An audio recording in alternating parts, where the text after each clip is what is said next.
Hello guys, आज के video lecture में आप लोग देखने वाले हो लीनियर अलजेब्रा की series complete solution of June 2011 part B का कंप्लीट सॉल्यूशन देखने वाले हो। ठीक है, अब तक की वीडियो लेक्चर में आप लोगों ने देखा होगा मेरे पहले मैंने लीनियर अलजेब्रा की सीरीज़ फिर से ली थी और उसके बाद कॉम्प्लेक्स एनालिसिस के भी कुछ प्रॉब्लम हुए थे अपने, उसके बाद ओडीपीडी के भी प्रॉब्लम हुए थे। आज मैं आपको जून 2011 का पार्ट बी के सॉल्यूशन देने वाली हूँ। ठीक है, आप प्लीज़ मेरे चैनल को सब्सक्राइब करना ना भूलें and please tap the bell icon. ठीक है, अगर आपने लाइक एंड कमेंट नहीं किया तो मुझे कैसे समझेगा कि आपको समझ में आया है कि नहीं है, तो प्लीज़ लाइक कमेंट करना ना भूलें। ठीक है, तो अब आप स्टार्ट करते हैं पार्ट बी का सॉल्यूशन। देखो, फर्स्ट क्वेश्चन क्या बोला है कि let W be the vector space of all real polynomial of degree at most 3। ठीक है, define T is a mapping from W to W by TP of X is equal to P dash of X। ये क्या है, सबसे important है। ठीक है, where P dash is the derivative of P। मेरे साथ साथ आप खुद क्वेश्चन लिखना शुरू कर दीजिए। ठीक है, और मेरा वीडियो आज का पूरा देखना बहुत ज़रूरी है क्योंकि मैं हर एक क्वेश्चन का आपको इम्पोर्टेंट नोट देने वाली हूँ। The matrix of T in the basis of 1x square consider as a column vector is given by. अब देखो, फर्स्ट ऑप्शन क्या दिया है, 0 0 0 0 0 1 0 0 0 0 2 0 0 0 0 3। ठीक है, ये आपके ऐसे 4 ऑप्शन है। तो सबसे पहले क्या करेंगे, देखो आपको गिवन क्या दिया है, यहाँ पे ऐसा बोला है given that T is a mapping from W to W by transformation of X is equal to P dash of X। ठीक है, एंड आपको B is equal to order basis क्या दिया है, 1x x square x cube.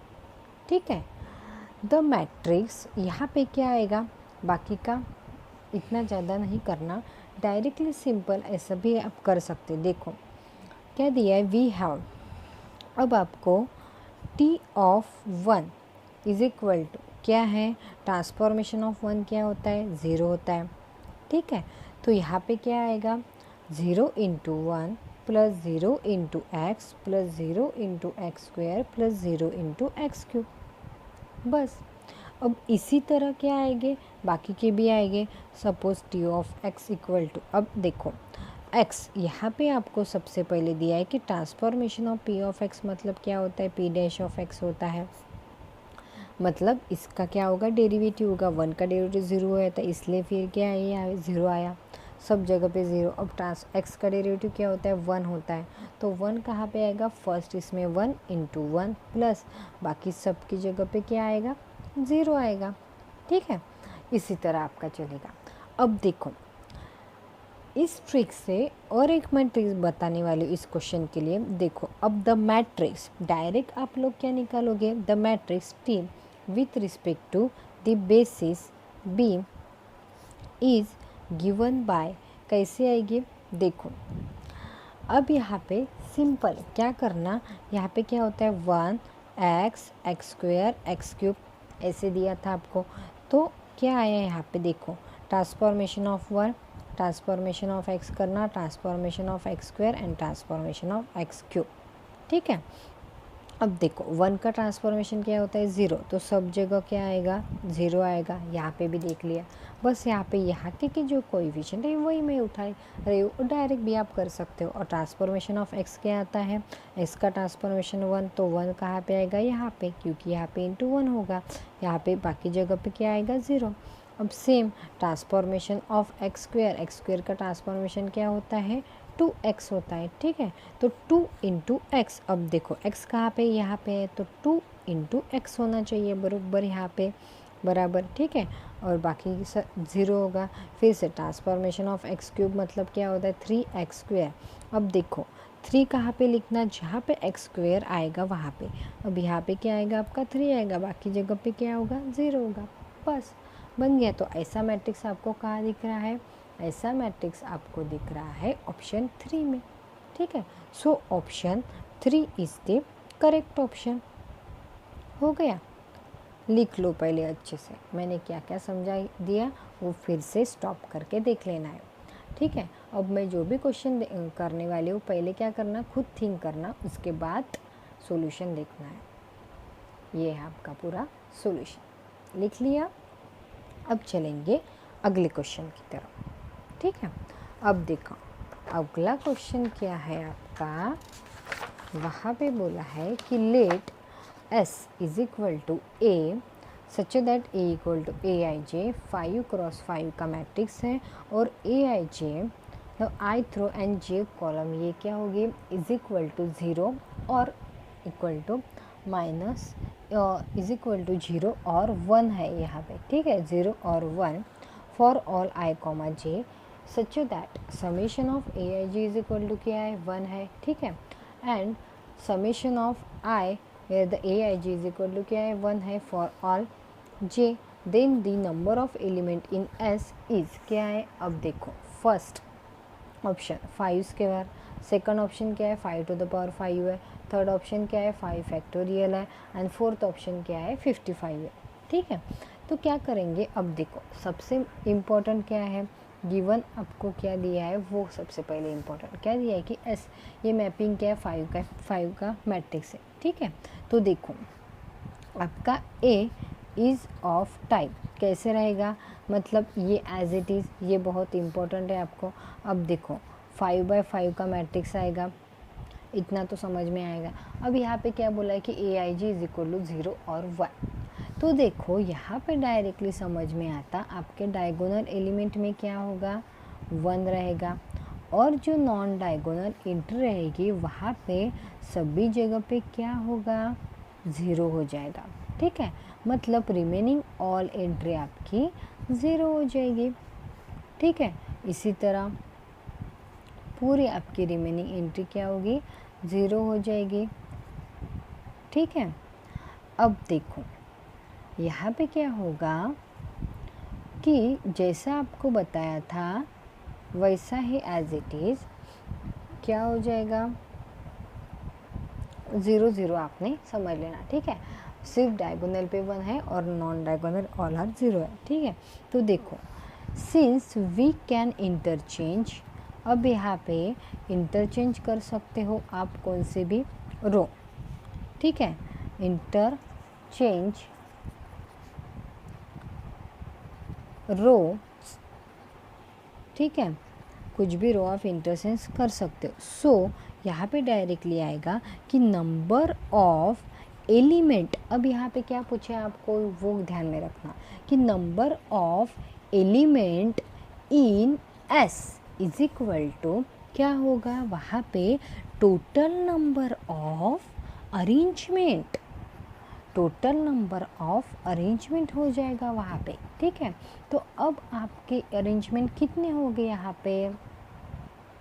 यहाँ पे directly पता चलेगा आपके अरेंजमेंट रहेंगे 5 फैक्टोरियल, ये क्या है आपका 5/5 का मैट्रिक्स है, ठीक है। अब देखो 5 फैक्टोरियल हो गया, तो क्या है यहाँ पे डायरेक्टली आया option 3 is the correct option, बच कुछ नहीं करना। देखो यहाँ पे जो बोला है 5/5 का मैट्रिक्स आया, AIJ क्या है आपका 0। अब जब I is equal to J होता है तब क्या होते हैं, आपकी डायगोनल एंट्री होती है, तो diagonal entry AIJ is equal to 1 बोला है, तो क्या है यहाँ पे AIJ इज इक्वल टू 1 है for all I comma J के लिए, ठीक है, I is equal to J के लिए, बस बाकी नॉन डायगोनल क्या उस सब जगह पे 0 पुटअप कर दिया। उसके बाद क्या आपको इंटरचेंज कर सकते हो आप यहाँ पे, तो number of element in row S क्या होगी, directly total number of arrangement में 5 factorial. So option 3 is the correct option, ठीक है। आया इतना समझने, देखो लिख लो। अब इसके बाद क्या करेंगे, थर्ड क्वेश्चन। अब देखो थर्ड क्वेश्चन में क्या है, यहाँ पे डायरेक्ट ही बोला है कि late zeta be a primitive fifth root of unity, define A is equal to xi to the power minus 2 0 0 0 0 0 xi to the power minus 1 0 0 0 0 0 1 0 0 0 0 0 xi 0 0 0 0 xi square For a vector v, v1, v2, v3, v4, v5 belongs to r to the power 5. Define mod of va is equal to क्या है, mod of va, mod of wa w transpose. अब यहाँ पे क्या हो जाएगा, mod of va क्या है, under root of v a v transpose है, where v transpose is the क्या है, ट्रांसपोज ऑफ वे. अब देखो यहाँ पे क्या बोला है, if W is equal to 1 minus 1 1 1 minus 1 then mod of W A equals. अब देखो यहाँ पे मॉड ऑफ वी जैसा है वैसा ही क्या पूछा है आपको, मॉड ऑफ W ए. तो यहाँ पे क्या हो जाएगा, वैसे ही देखो सबसे पहले क्या करेंगे, गिवन आपको क्या दिया है वो देखेंगे. ठीक है, गिवन में ऑप्शन के दिया आपको, आप पे 1, first option 0, second option 1, third option -1, fourth option is the 2 है. ठीक है, तो देखो सबसे पहले गिवन क्या दिया है कि W is equal to 1 minus 1 1 1 minus 1. ठीक है, देन अब यहाँ पे बोला क्या क्या करेंगे, फिर से mod of W A W transpose, ये क्या हो जाएगा, अब इसी तरह 1 माइनस 1 1 1 माइनस 1. ठीक है, अब यहाँ पे क्या होगा, झाई टू द पावर -2 झाई टू द पावर -1 1 झाई टू द पावर 2. बाकी रिमेनिंग एंट्री क्या हो जाएगी, 0 हो जाएगी. ठीक है, अब इसी तरह क्या होगी, यहाँ पे पूरा ऐसा 0 0 आएगा. ठीक है, रिमेनिंग 1 माइनस 1 1 1 माइनस 1. ठीक है, ये पूरा मैट्रिक्स यहाँ पे आएगा. ठीक है, और आजू बाजू में क्या दिया है आपको, जो गिवन दिया है. अब देखो इसका पूरा कैलकुलेशन करने के बाद आपको क्या मिलता है, झाई टू द पावर -2 प्लस झाई to the power -1 plus 1 plus झाई स्क्वायर. ठीक है, तो यहाँ से डायरेक्ट आपको पता चलेगा, मतलब कैसे, देखो अब झाई टू द पावर -2 मतलब क्या होता है, झाई क्यूब होता है, और झाई टू द पावर -1 है इज इक्वल टू क्या होता है, झाई to the power 4. And sum of nth root of unity क्या होती है, इज ऑलवेज 0. ये क्या होगी आपकी, 0 होगी. ठीक है, तो झाई टू द पावर 4 प्लस झाई to the power cube plus झाई to the power square plus झाई प्लस 1, ये क्या हो जाएगा, ये इज इक्वल टू 0 हो जाएगा. ठीक है, बस. तो यहाँ से सिंपल आपको समझ में आया कि क्या होता कि mod of W A W transpose is equal to क्या हुआ, 0 हुआ. देयरफॉर वी गेट, देखो मॉड ऑफ W ए क्या है, फिर under root of mod of W A W transpose is equal to क्या हो जाएगा, 0. So option first is the correct option. ठीक है, ये क्या है आपका option 1. Option 1 is the correct option है. ठीक है, आए इतना समझने, लिख लो अच्छे से. Now we start the next question of June 2011 part B. ये पूरी शुरू है आपकी लीनियर अलजेब्रा की सीरीज. अब तक के जो क्वेश्चन थे वो आपको समझ में आए होंगे, ऐसे मैं समझती हूँ. अगर नहीं भी समझ में आए तो आप मुझे कमेंट कर सकते हो, कुछ भी क्वेश्चन पूछ सकते हो. ठीक है, देखो the dimension of vector space of all symmetric matrices of order n by n with real entries and trace equal to 0. अब यहाँ पे क्या दिया है, एक आपको कंडीशन दी है. देखो सॉल्यूशन में बोला है, मतलब आपको ऑप्शन दिए है. First option n² minus n/2 -1. Second option क्या है, n² plus n/2 -1. Third option है n² minus 2n/2 -1. Fourth option है n² प्लस 2n/2 -1. ठीक है, अब देखो आपको डायमेंशन ऑफ सिमेट्रिक मैट्रिक्स ये याद रखना पड़ेगा. डायमेंशन ऑफ सिमेट्रिक मैट्रिक्स होता है n इंटू n प्लस 1/2. ठीक है, ये होगा. अब देखो यहाँ पे क्या बोला है, सिमेट्रिक मैट्रिक्स तो बोला ही है आपको डायमेंशन, लेकिन यहाँ पे क्या दी, एक कंडीशन दी है. अब क्या करना, हमेशा जितने भी यहाँ पे कंडीशन दी होगी उस कंडीशन को क्या करना, माइनस करना, किससे, डायमेंशन ऑफ सिमेट्रिक मैट्रिसेस। अब देखो यहाँ पे कितनी कंडीशन दी है, एक ही कंडीशन दी है, क्या करेंगे तो आप माइनस करेंगे और यहाँ पे क्या करेंगे n² + n/2 - 1। तो आपको यहाँ पे कौन सा ऑप्शन दिख रहा है, directly option 2 is the correct option. बस इतना ईजी है। देखो अब आप यहाँ पे क्या करना, कुछ भी क्वेश्चन देखते समय थोड़ा सा दिमाग से सोचना कि एग्जैक्टली यहाँ पे क्या क्या हो सकता है। ठीक है, आपने अगर सोच लिया तो आपको ज़रूर पता चलेगा। Practice makes a man perfect. ठीक है, अब इसके बाद क्या देखेंगे, और एक क्वेश्चन देखेंगे। कौन सा क्वेश्चन है अब ये देखो, यहाँ पे बोला है कि ये पार्ट बी का लास्ट क्वेश्चन है कि let B be a non zero n/n real matrix with n greater than equal to 2, which of the following implication is valid. अब देखो फर्स्ट ये क्या दिया है option, determinant of d is equal to 0 implies rank of d is equal to 0। Second option दिया है determinant of d is equal to 1 implies rank of d is not equal to 1। Third option दिया है rank of d is equal to 1 implies determinant of d not equal to 0। Fourth option दिया है rank of d is equal to n implies determinant of d is not equal to 1।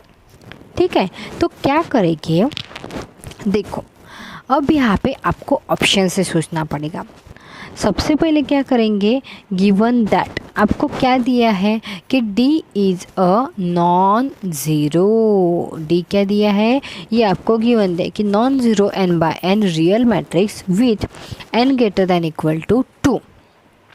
ठीक है, अब यहाँ पे आपको चेक किससे करना पड़ेगा, चेकिंग ऑप्शंस। हर एक ऑप्शन को जो है वहाँ पे आपको एग्जाम्पल लेके देखना। ठीक है, तो आपको चेकिंग ऑप्शंस बाय एग्जाम्पल से वहाँ पे सर्च करना। ठीक है, अब देखो क्या है, फर्स्ट ऑप्शन के लिए टेकिंग, अब क्या करेंगे यहाँ पे सपोज करेंगे taking n is equal to 2, इसके लिए फॉर ऑप्शन फर्स्ट के लिए। ठीक है, अब देखो यहाँ पे ऑप्शन 1 के लिए आप लोग क्या करेंगे, n इक्वल टू 2। अब देखो क्या होगा कि take d is equal to determinant d बोला है, d मतलब आपको एक मैट्रिक्स लेना पड़ेगा। अब देखो 1 1 0 0 ये क्या है, इस आपने क्या लिया n equal to 2, n equal to 2 मतलब 2/2 का मैट्रिक्स है। ठीक है, और d क्या है, यहाँ पे एक मैट्रिक्स लिया 1 1 0 2। अब देखो इसका डिटर्मिनेंट क्या होता है, 0 है। ठीक है, डायरेक्टली 0 आ रहा है, तो यहाँ पे इसने अब इम्प्लाइज करना चाहिए कि आपका ऑप्शन में क्या दिया है कि implies rank of d is equal to 0। लेकिन यहाँ पे मुझे बताओ यहाँ पे इसकी रैंक क्या है, इसकी रैंक तो 1 है ना। तो आपको क्या मिला, फर्स्ट ऑप्शन क्या हुआ आपका, क्रॉस हुआ डायरेक्टली, क्योंकि जब आपने determinant d is equal to 0 लिया तो वहाँ पे इम्प्लाइज क्या करना चाहिए, rank of d is equal to 0 करना चाहिए। लेकिन यहाँ पे ऐसा हुआ क्या, नहीं हुआ। तो क्या हुआ आपका, first option is the wrong option. ठीक है, अब क्या देखेंगे सेकंड ऑप्शन के लिए, अब फिर बाकी के देखते। देखो अब क्या देखेंगे, फॉर ऑप्शन फोर्थ, सबसे पहले आप लोग 4 देखेंगे। अब यहाँ पे देखो rank of d is equal to 1, आपने d क्या लेके रखा है, take d is equal to 1 0 0 1। ठीक है, and rank of d is equal to क्या लिया, 2 लिया है सपोज। ठीक है, अब यहाँ पे देखो दैट इज़ उसकी रैंक क्या होती, rank of d is equal to क्या होती, n होती है। ठीक है, अब फर्स्ट ऑप्शन में ऐसा बोला है कि rank of d is equal to m। तो मुझे बताओ जब इसकी रैंक 1 है, rank of t is equal to क्या दिया है, 2 है, that is rank of a is equal to 1, तो उसका डिटर्मिनेंट क्या है, इसका determinant of d is equal to तो 1 आया। लेकिन ऑप्शन 4 में क्या बोला कि determinant of d is not equal to 1, so directly क्या हुआ, कॉन्ट्राडिक्ट हुआ, ऑप्शन 4 भी आपका क्या हुआ, क्रॉस हो गया। अब पार्ट बी का क्वेश्चन है, यानी आपको वहाँ पे क्या होगा, सिंगल करेक्ट आंसर होगा। अब देखो फॉर ऑप्शन थर्ड ऑप्शन के लिए देखें, rank of d is equal to 1 बोला है, मतलब क्या बोला है यहाँ पे, टेक। अब ऐसा यहाँ पे मैट्रिक्स चूज करेंगे। अब देखो 1 1 -1 -1, ठीक है। अब इसका रैंक क्या आता है, directly rank of D is equal to 1 आएगा। एंड यहाँ पे determinant of D is equal to क्या आता है, 0 आता है। ठीक है, यहाँ पे डायरेक्टली -1 माइनस ऑफ -1 +1, डिटर्मिनेंट इसका डी 0। देखो अब थर्ड ऑप्शन में क्या बोला कि जब आप रैंक 1 चूज़ करते हो तो आपको इम्प्लाइज क्या होता है, determinant of D is not equal to 0 होता है। लेकिन यहाँ पे ऐसा हुआ कि नहीं, आप लोगों ने क्या किया, rank of D is equal to 1 को चूज़ किया, लेकिन यहाँ पे आपको डिटर्मिनेंट 0 मिला क्या, नहीं मिला। तो ऑप्शन 3 भी क्या हुआ, रॉन्ग हुआ। अब देखेंगे ऑप्शन डायरेक्टली, अब देखो कि सो ऑप्शन 3 भी क्या हुआ, इनकरेक्ट हुआ। All other option are incorrect. देखो सब ऑप्शन यहाँ पे इनकरेक्ट होने के बाद आपके पास क्या बचा है, सिर्फ option 2। Option 2 is the correct. जब डिटर्मिनेंट ऑफ डी, जब उसका डिटर्मिनेंट 1 आता है तब क्या करता है, इम्प्लाइज रैंक ऑफ डी, उसकी जो रैंक होगी वो क्या रहेगी, इज़ नॉट इक्वल टू 1, बराबर है। देखो इसका डिटरमिनेंट क्या आता है, 1 आता है, लेकिन अब यहाँ पे इसकी रैंक क्या होगी, ऑब्वियस है, रैंक ऑफ डी क्या होगी, नॉट इक्वल टू 1 होगी। ठीक है, देखो पूरा एक बार क्वेश्चन आप लोग देख लो। सो ऑप्शन 2 क्या होगा, आपका करेक्ट ऑप्शन होगा, ये होगा ऑप्शन 2 इज़ द करेक्ट। ठीक है, देखो ये पूरा वीडियो हो गया आपका complete solution of June 2011 linear algebra का। देख ठीक है, अगर आपने लाइक कमेंट नहीं किया तो मुझे कैसा पता चलेगा आपको कुछ समझ आया है कि नहीं है। तो so please like comment and share my YouTube channel. And अगर आप मेरे चैनल पे नए हो तो प्लीज़ सब्सक्राइब करना ना भूलें and tap the bell icon. Thank you for watching this. For more videos.